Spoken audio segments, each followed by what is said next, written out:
This is History Myths and Misconceptions, and today's misconception is Athenian democracy and modern democracies. Athenian democracy is something that modern politicians like to mention from time to time, often declaring the systems their countries employ as direct successors of this ancient form of government. However, they almost never elaborate on the subject or explain exactly how the two are related. In most cases, it's just a declaration and nothing more. So what we're gonna do today is focus on popular misconceptions about classical Athenian democracy and on how exactly it compares to modern systems. In broad strokes, obviously, because you need more than 15 minutes to make a comprehensive analysis. First, we must define what democracy is, because one of the core problems stems from how frequently the term is used, to the point where it has practically lost its meaning. For example, like the word fascism, which is also thrown around so often that it has evolved into a generic insult. Most people have no idea what it actually means and can't distinguish it from, say, Nazism. They're often genuinely shocked to learn that historically there were street fights between followers of these two ideologies. In a twisted historical irony that makes Nazis the original anti-fascists. Today, democracy is often used as a kind of antonym to fascism, where fascism simply means bad, and democracy means good. But democracy is a form of government.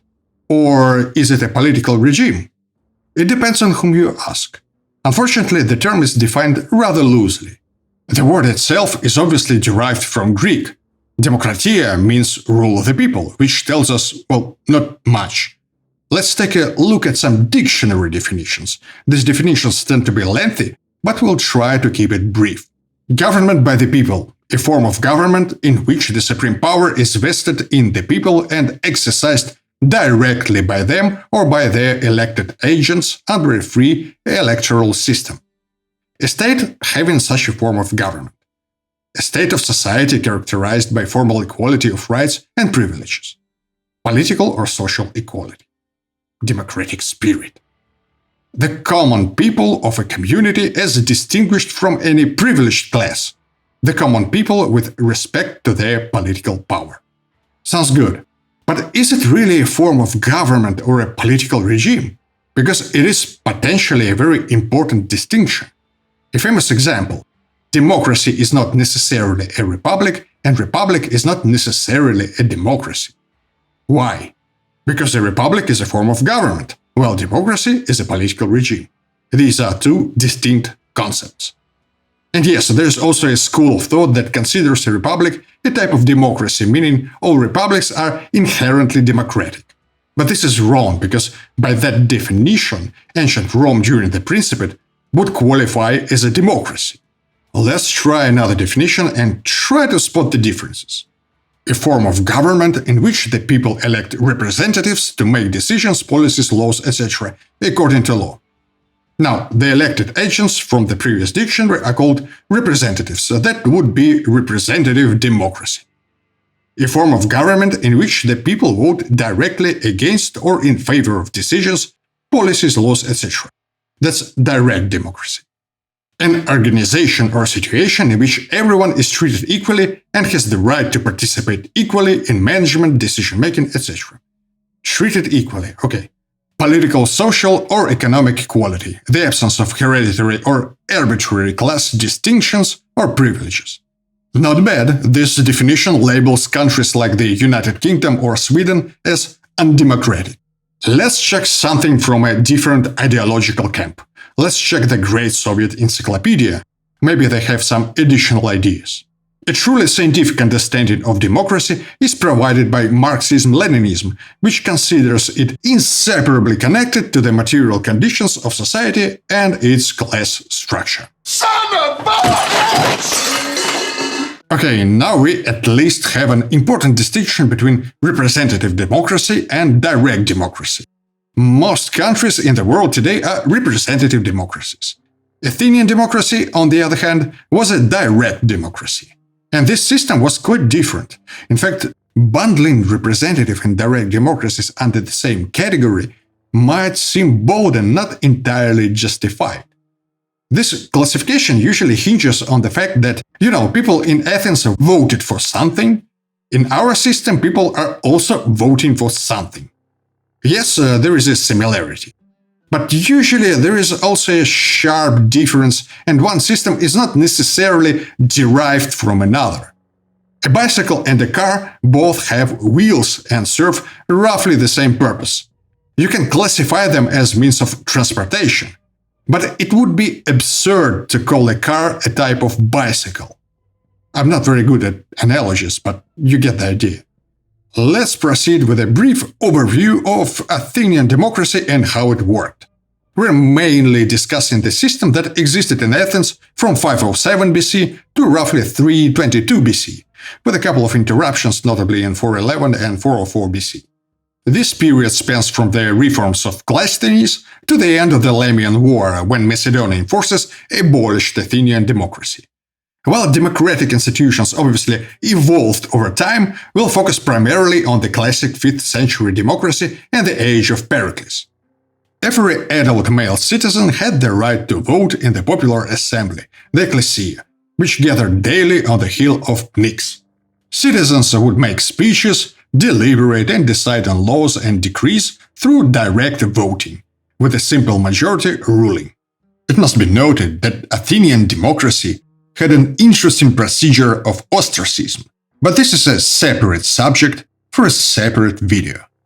The number of eligible voters, depending on the year, is estimated at roughly 30,000 to 50,000, while the total population of Athens, or more accurately of Attica, was around 300,000, give or take. Naturally, it wasn't feasible for all 30,000 or 50,000 citizens to meet on Pnyx every single day. Some had to travel from various parts of Attica if they wanted to vote or participate in debates. But it is believed that particularly important decisions required a quorum of 6,000 voters. Right away, we need to address a couple of misconceptions. Every time you hear about citizens participating in the political life of Athens, you'll also hear the tired claim that Athenian democracy was exclusionary.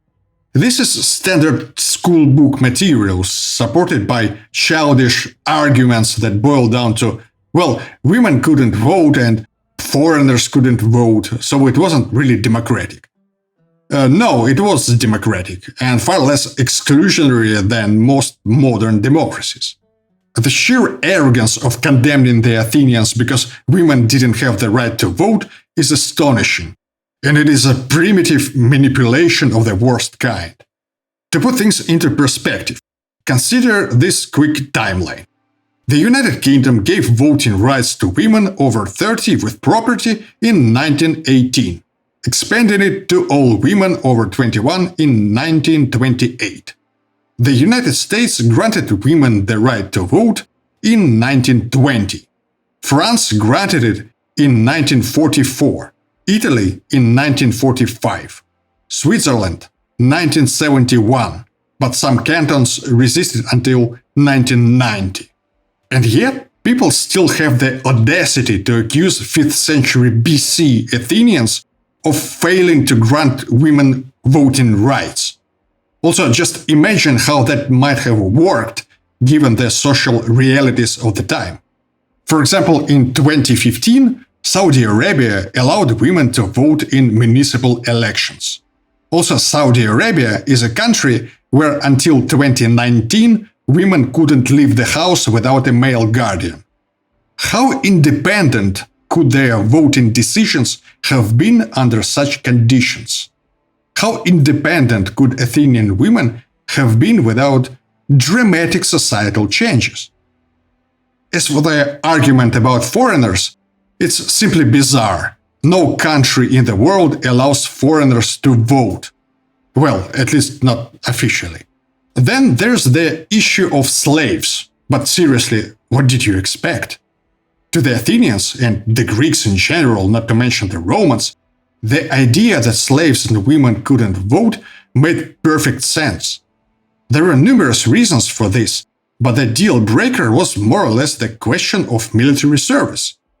If you could afford weapons and armor and prove useful and reliable on the battlefield, Your opinions on state affairs carried more weight than those of a woman who might struggle to lift a shield, or a slave who had little interest in fighting, let alone dying. In that sense, Athenian democracy was essentially the democracy of hoplites. A hoplite was a heavily armored infantryman. It's also worth noting that while Cleisthenes declared all citizens equal, poorer citizens initially faced restrictions because they couldn't afford armor and thus couldn't contribute meaningfully to the defense of the state. This limitation was only eliminated in 482 BC, when Themistocles began building a massive Athenian fleet, allowing poorer citizens to serve as rowers and participate in the military, and therefore in politics. So sure, let's also criticize the Athenians for not allowing 5-year-olds to vote. After all, there's always a chance that 200 years from now our society will be criticized for exactly that. Moving on, the popular assembly had a little helper in the form of the Council of 500, Bullae, which had an administrative role and drafted resolutions later voted on by the assembly. The council was selected by lot, 50 people from each of the 10 tribes demes of Attica. Once again, they were chosen by lot, there was no voting process. Each member served a 1-year term and was then rotated out. No one could serve on the Council of 500 more than twice in their lifetime. Then there were various magistracies. Most were filled by lot, but the most important positions, where actual skills mattered, were filled by election. This included generals, strategoi, and treasurers. Like the bullae, terms lasted 1 year, but unlike the council, re-elections were allowed.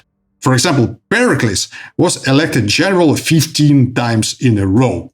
Elected officials and council members were subject to public review, meaning they were directly accountable for their actions and faced audits. The modern democratic scenario where, say, the Pentagon fails 7 audits in a row would have been unimaginable in ancient Athens. Athens also had a very interesting judicial system. The tribunal, or Hylieia, was composed of 6,000 jurors. Selected by lot, of course. Depending on the case, they were divided into smaller groups, with no way to know in advance who would be assigned to a particular trial. This made bribing or intimidating jurors nearly impossible. After all, we're talking about 6,000 people. It's like trying to bribe 20% of eligible voters in an entire country. There were no judges and no lawyers. Court decisions were made by vote, and no trial lasted more than a day. Naturally, this system had its flaws, as illustrated by one of the most infamous trials in Athenian history, the trial of Socrates. There was also the Council of the Areopagus, which was initially an important aristocratic body, a sort of ancient House of Lords. However, after the reforms of Ephialtes in 461 BC, it was reduced to functioning primarily as a criminal court. So that's a brief overview of this system. As you can see, it's wildly different from modern representative democracies, which sometimes present themselves as far more sophisticated than this primitive Athenian democracy. And that's true to an extent. But ancient Athenians would probably say that you're actually living under some kind of oligarchy, not a real democracy. So don't be so smug. In ancient Athens, your vote mattered. In modern representative democracies, well, let's not throw words around, just consider a few examples. Take the United States of America. You're probably familiar with the Electoral College, gerrymandering, hereditary political dynasties, and how presidential candidates are often relatives of former presidents or extremely wealthy individuals. Some argue that the US functions more like an aristocratic republic, especially since, like most modern republics, it's modeled after Rome, not ancient Athens. Now, consider the 2024 general election in the United Kingdom. The Liberal Democrats received 12.2% of the popular vote and secured 72 seats in the House of Commons. Meanwhile, the Reform UK party received 14.3% of the vote, but only got 5 seats. How is that possible? They received more votes, but more than 10 times fewer seats. The answer is going to be complicated. That's representative democracy. Then there's France, with its 2-round general election system that has for decades encouraged post-first round coalitions. There's always this underlying element of balancing the system to avoid undesirable outcomes. But when you look closely at how these systems actually function, you might start asking questions like, is this really democracy? Or is it just a way to legitimize decisions already made behind the scenes? A method of redistributing power among elites in a civilized manner, without triggering a civil war. So how democracy works in a children's textbook and how it works in reality are often two entirely different things. Frequently, it's the old saying, it doesn't matter how people vote, what matters is how you count the votes. Which is not exactly how things worked in Athens. Of course, Athenian democracy shouldn't be idealized. It had significant flaws and faced harsh criticism from people like Plato and Aristotle. It's also widely considered unscalable. Managing 30,000 to 50,000 eligible voters is one thing. Managing 30 or 50 million is something else entirely. That said, in the information age, where almost everyone has internet access, you could argue that a system of digital direct democracy is theoretically possible. But naturally, digital systems make it easier to falsify election results. In a way, we're back where we started, wondering what the word democracy even means, if it means anything at all. You could simplify things and declare that if theoretically any citizen of a country can be elected to its highest offices, then it's a democracy. But if that's your definition, you'd have to accept that North Korea qualifies as a democracy too. Thank you for watching. Please check out the Oedipus/Antigone visual novel game I made. It is available on Steam, link in the description. It's an adaptation of the Theban cycle of Sophocles. If ancient Greek tragedy isn't your thing, I also have another visual novel on the way. Space is Red, an old history sci-fi horror. The link is in the description as well. Thank you.